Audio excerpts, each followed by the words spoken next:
जय हिंद दोस्तों, मैं हूं सैफ और मैं आपका स्वागत करता हूं अपने चैनल गाइड टू सक्सेस पर। आप लोगों को जैसे पता ही होगा, मैं इंग्लिश पढ़ाता हूं आप लोगों को।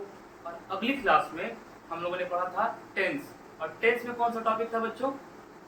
Present indefinite. इस क्लास में हम लोग समझेंगे प्रेजेंट कंटिन्यूअस। ठीक है, चलिए फिर क्लास शुरू करते हैं।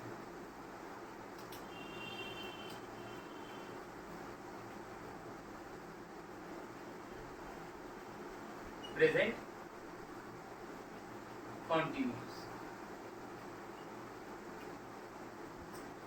ये टेंस क्या कहता है बच्चा? जिस शब्द के अंत में रहा है,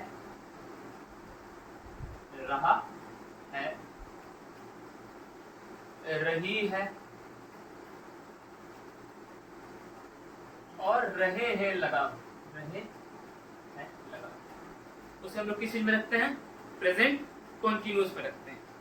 मैंने बच्चे बताया, रहा है, रही है, रहे। हिंदी का कोई एक वर्ड होगा, उसमें अगर रहा है रही, वो अगर रहा है रही से खत्म होगा तो हम लोग क्या समझेंगे? Present continuous. ठीक है, अब एक और बात समझते हैं आपको। आप लोग शादी वगैरह में गए होंगे और जब विदाई हो रहा होगा तो आप लोगों ने देखा होगा कि एक गाना जरूर बजता है वहां पर, है ना? जा रही है दुल्हन, जा रही है दुल्हन। आप लोगों ने सुना है वो गाना? सुनिएगा जरूर, है ना? यूट्यूब पर सर्च कर लीजिएगा, जा रही दुल्हन। उस वक्त दुल्हन जा रही होती है, अगर आप लोग ध्यान दें उस गाने में, तो दुल्हन उस वक्त कंटिन्यूसली जा रही होती है और उसी वक्त वो गाना बजाया जाता है। ठीक है, हम लोग एक गाने के माध्यम से समझ सकते हैं कि जो काम कंटिन्यूसली चलता रहे, प्रेजेंट में जो काम कंटिन्यूसली चलता रहे, उसे हम लोग किस में रखते हैं? प्रेजेंट कंटिन्यूस में रखते हैं। आ रही बात समझ में? चलिए, अब हम लोग इसके स्ट्रक्चर से बात कर लेते हैं। ठीक है, सबसे पहले हम लोग किस स्ट्रक्चर बात करेंगे? अफर्मेटिव।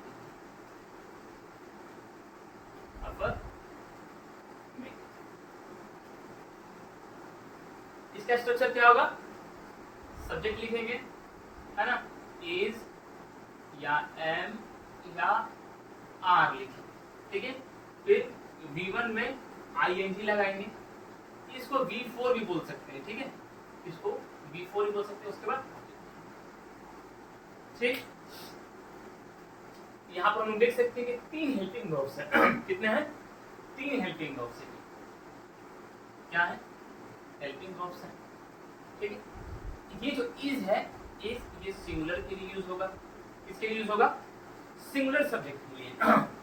आर किसके लिए यूज होगा? प्लूरल सब्जेक्ट के लिए यूज होगा। और ये जो एम है, सिर्फ और सिर्फ आई के लिए यूज होगा। किसके लिए यूज होगा? सिर्फ और सिर्फ आई। मैंने अगली क्लास में आप लोगों को बताया था कि हर जगह आई के लिए कुछ ना कुछ मनमानी चलता रहेगा। ठीक है, देखिए, जब सिंगुलर के लिए इज था ही और प्लूरल के लिए क्या कहते हैं, आर था, तो आई क्या करता है? इज ही से काम चला सकता था, लेकिन कहता नहीं, मैं क्या लूंगा? एम लूंगा। एक मुझे अलग से हेल्पिंग वर्ब दो, है ना? उसको ढूंढ के दिया गया भाई साहब। ठीक है, अब हम लोग क्या करेंगे? एक हिंदी में सेंटेंस लिखेंगे और उसको ट्रांसलेट करेंगे और समझने की कोशिश करेंगे इसके अकॉर्डिंग, इस स्ट्रक्चर के अकॉर्डिंग, है ना? प्रेजेंट कंटिन्यूअस आते हैं।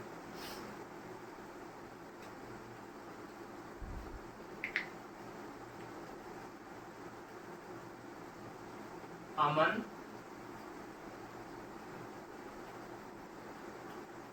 क्रिकेट खेल रहा, और ये है एकदम छोटा सा वर्ड लिखे क्या? अमन क्रिकेट खेल रहा है। ठीक है, अब इसको हम लोग ट्रांसलेट करते हैं इंग्लिश में। यहां पर अगर हम लोग देखें तो सब्जेक्ट क्या मिलेगा हम लोगों को? अमन मिलेगा। क्या मिलेगा? अमन। अमन करता है, अमन ही काम कर रहा है, अमन ही सब्जेक्ट है।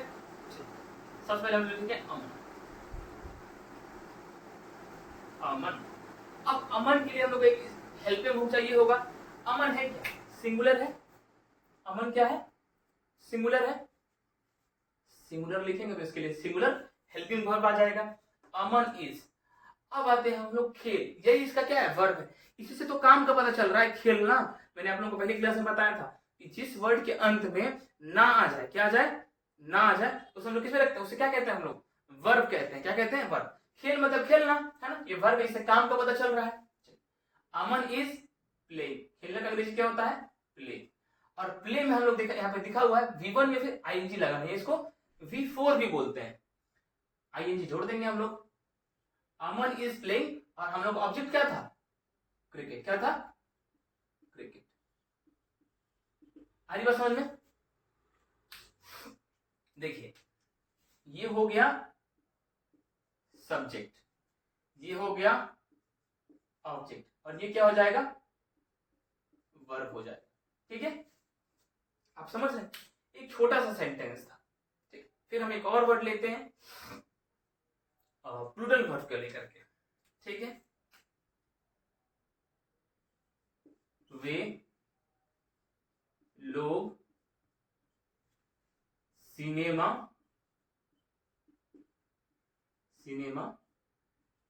देख रहे हैं। वे लोग क्या कर रहे हैं? सिनेमा देख रहे हैं। क्या देख रहे हैं? सिनेमा। सिनेमा मूवी कुछ भी लिख सकते हैं ना, सिनेमा देख रहे हैं, मूवी देख रहे हैं, कुछ भी कर सकते हैं। इसको हम लोग ट्रांसलेट करते हैं। अब अगर हम लोग इसकी बात करें तो क्या है? वे लोग यहाँ पर सब्जेक्ट है, तो वे के लिए इंग्लिश क्या हो जाएगी? दे आ जाएगा। ठीक है, दे।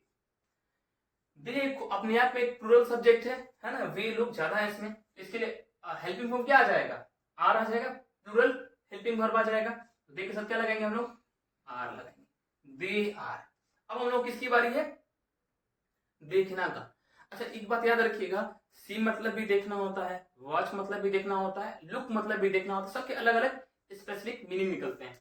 ये जो देखना है, देख रहे हैं, इसके लिए हम लोग क्या वर्ड यूज करेंगे? वॉच। क्या इस्तेमाल करेंगे? वॉच। मैं अगली क्लास में बताऊंगा आप लोगों को कि क्यों, किसके लिए इस्तेमाल करते हैं। अभी आते हैं अपने टॉपिक पे। दे आर वॉच लिखेंगे, है ना, वॉच। और उसमें वर्ब में क्या डाल देना हम लोग को? आईएनजी डाल देना। दे आर वॉचिंग सिनेमा, है ना, कितनी आसानी से बन गया। They are watching cinema. अब आते हैं, एक मैंने एक नाम से बना लिया, एक मैंने एक प्लूरल वर्ब से बना लिया, और एक अब आते हैं आई से बनाने के लिए। देखिए, क्योंकि तीन हेल्पिंग वर्ब्स हैं, तो आई के लिए तो एक बनाना पड़ेगा ना। आते हैं,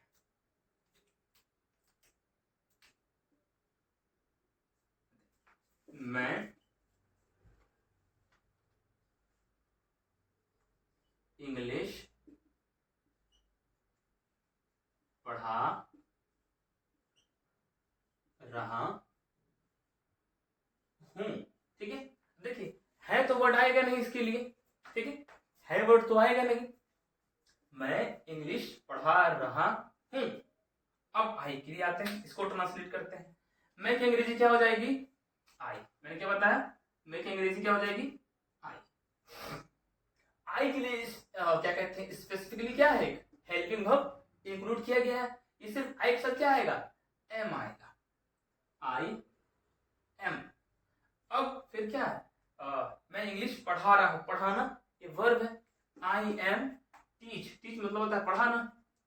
आई एम टीच, और उसमें आईएनजी हम लोग जोड़ देंगे। ठीक है, V1 में आईएनजी जोड़ना था, बार बार बता रहा हूं। I am teaching English, I am teaching English. ये है ना, मैंने तीन हेल्पिंग वर्ब्स के लिए तीन एग्जांपल्स लिए आप लोगों के लिए। तीन हेल्पिंग वर्ब्स थे, तीन एग्जांपल ले लिए मैंने। अब आते हैं आई के कुछ खेलों के बारे में देखते हैं। ठीक है, मैंने जस्ट अभी आप लोगों को बताया था कि आई के साथ क्या आएगा? एम आएगा। क्या आएगा? एम आएगा। अब अगर मैं आप लोगों को बोलूं कि आई अपने साथ इज भी ले सकता है, आप कहेंगे नहीं सर, अभी आप बताएं क्या कि आई एम लेता है। मैं क्या बता रहा हूं, आई के साथ इज भी लग सकता है। मैं एक सेंटेंस लिख रहा हूं आप लोगों के लिए, ध्यान दीजिए।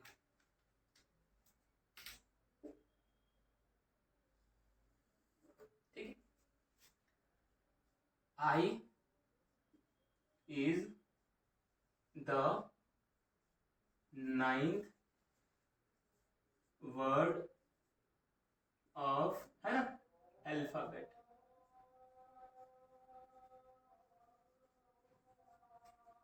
आई क्या है? Ninth word of alphabet. I है कि नहीं? देखिए, तो अब आई के साथ मैंने इज भी लगा दिया। आई हर जगह कुछ ना कुछ इसका उठपटांग चलता रहेगा। आई के साथ मैंने इज लगाया और ये सेंटेंस सही है बच्चों, इस बात को ध्यान रखिएगा ना। आई इज क्या है, I is the ninth word of alphabet. एक और मैं लिखता हूं, मैं एक और लिखता हूं आपके लिए। I is a vowel. आई क्या है, वॉवेल है, और आई क्या है, नौवां वर्ड है अल्फाबेट में। ठीक, हमने अभी क्या देखा बच्चा कि आई के साथ एम तो लगता है रूल के अकॉर्डिंग, लेकिन आई के साथ हम लोग इज भी लगाएंगे, है ना। कुछ कुछ ऐसे जगह है जहां पर इज भी लगा सकते हैं। इसको थोड़ा सा स्टार लिख दीजिएगा। ठीक, आप लोग थोड़ा सा एक बार नजर घुमा लीजिए, है ना। स्क्रीनशॉट ले लीजिए, और इसको मैं मिटा करके फिर आप लोगों को अफर्मेटिव के बाद नेगेटिव वर्ड्स पढ़ाऊंगा। आते हैं,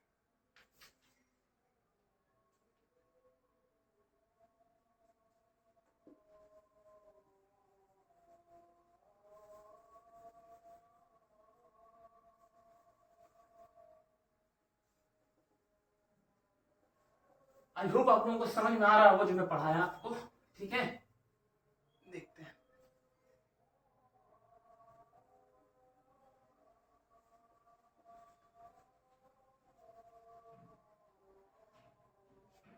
अब हम चलते हैं अपनी नेक्स्ट टॉपिक की तरफ, जिसको हम लोग कहेंगे नेगेटिव, है ना। प्रेजेंट कंटिन्यूअस में क्या था, नेगेटिव सेंटेंस, वो अफर्मेटिव था, है ना। अब ये नेगेटिव पे चलते हैं, नेगेटिव, है ना।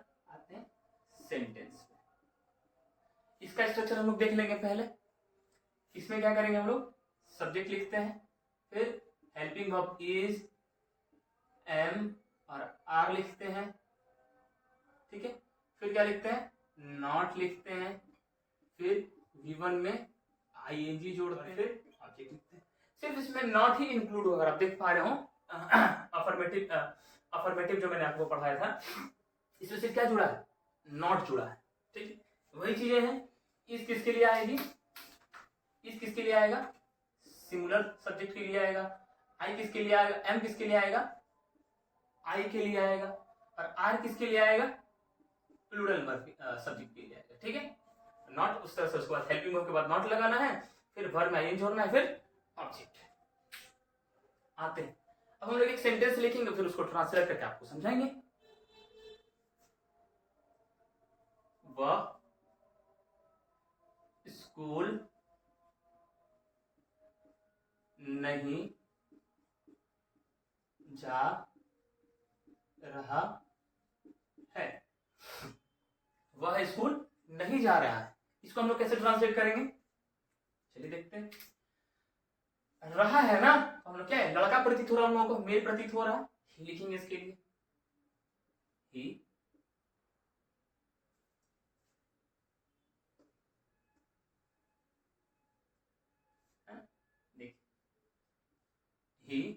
ही के साथ कौन सा हेल्पिंग वर्ब आ जाएगा, ही क्या है, सिंगुलर है, उसके लिए सिंगुलर हेल्पिंग वर्ब।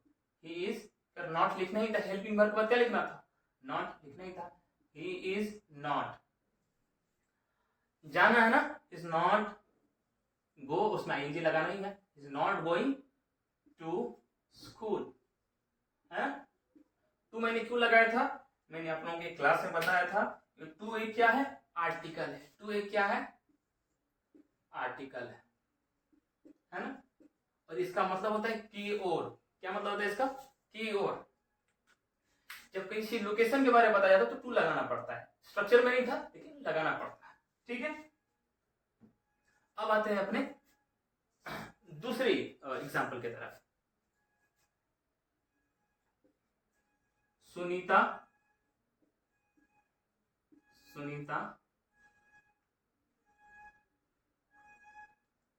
खाना नहीं पका रही है, सुनीता खाना नहीं पका रही है।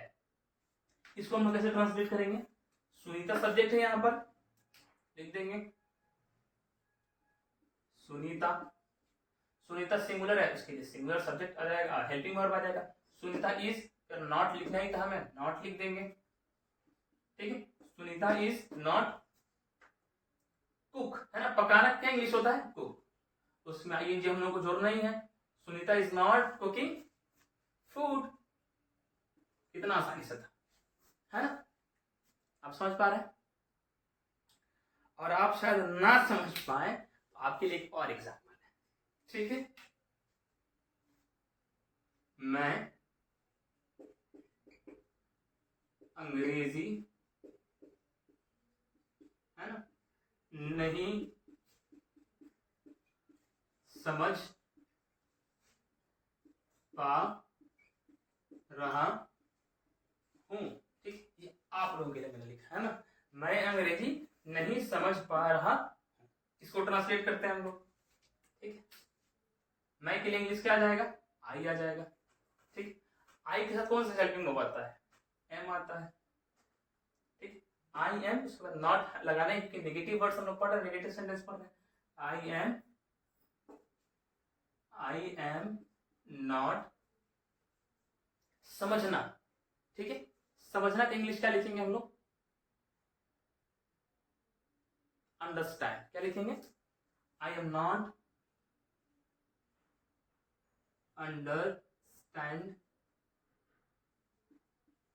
और उसमें आई एम जोड़ देंगे हम लोग, I am not understanding English.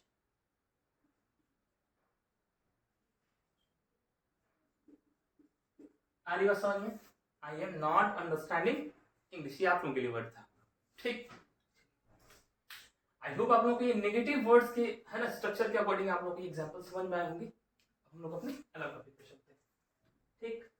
Interrogative पर तो उसी तरह से चलेगा। ये हेल्पिंग वर्ब हम लोग बाहर कर लेंगे, हेल्पिंग वर्ब को क्या कर लेंगे?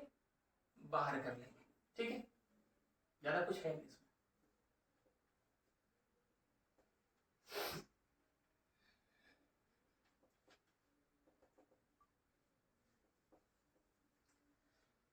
जिसको प्रॉब्लम हो रही हो क्लास को रोक करके, है ना, पॉज करके बाद में स्क्रीनशॉट लेकर के या कैसे भी नोट डाउन कर लेंगे आप लोग। आखिरी टॉपिक पर आते हैं अपने हम लोग, है ना, इंटेरोगेटिव पर। किस चीज पर आएंगे? इंटेरोगेटिव सेंटेंस पर, ठीक है? इसका स्ट्रक्चर क्या होगा? हम लोग हेल्पिंग वर्ब्स को पहले बाहर निकाल लेंगे, ठीक है? देखिए, पहले लिखेंगे इज, फिर लिखेंगे एम, फिर लिखेंगे आर, ठीक है? उसके बाद हम लोग क्या लिखेंगे? सब्जेक्ट। फिर क्या लिखेंगे? V1, उसमें आईएनजी जोड़ देंगे। मैंने आप लोगों को बताया भी था कि इसको V4 भी बोला जा सकता है, और फिर ऑब्जेक्ट, ठीक? और ये जो वर्ड्स निकलेंगे बच्चा, स्टूडेंट्स, क्या से वर्ड निकलेंगे? क्या निकलेंगे? क्या? इंग्लिश में हेल्पिंग वर्ब को बाहर निकालने का मतलब होता है क्वेश्चन मार्क। इंग्लिश लैंग्वेज में, है ना, क्या मतलब निकलता है? हेल्पिंग वर्ब को अगर हम लोगों ने पहले यूज कर दिया, उसका मतलब ये क्वेश्चन पूछा जा रहा है आपसे, ठीक? दो तरह से सवाल किए सकते हैं, एक WH वर्ड से और एक हेल्पिंग वर्ब को पहले ला करके, ठीक? आते हैं किसके एग्जांपल में, फिर तो आप बताऊंगा नहीं कि इस किसके लिए हो रहा है। इस सिंगुलर के लिए, एम आई के लिए, और आर प्लूरल के लिए। सब्जेक्ट वैसा ही है और ऐसे वर्ब में आईएनजी लग गया। आते हैं एग्जांपल लेते हैं।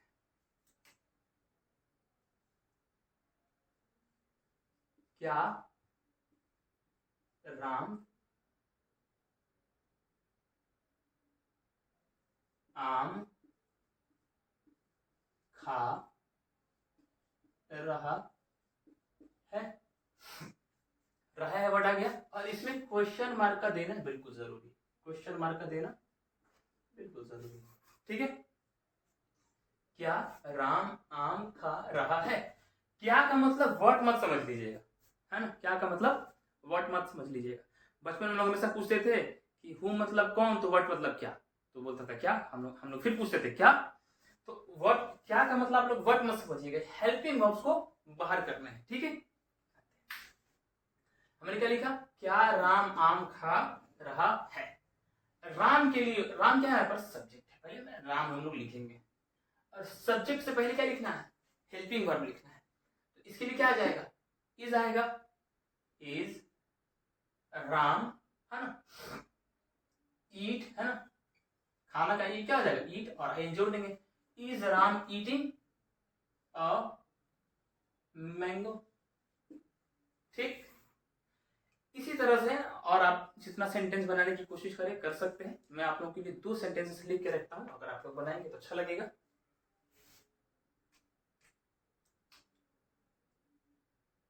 क्या वैभव पढ़ाई कर रहा है? एक और लिख देता हूं, है ना। क्या प्रिया गाना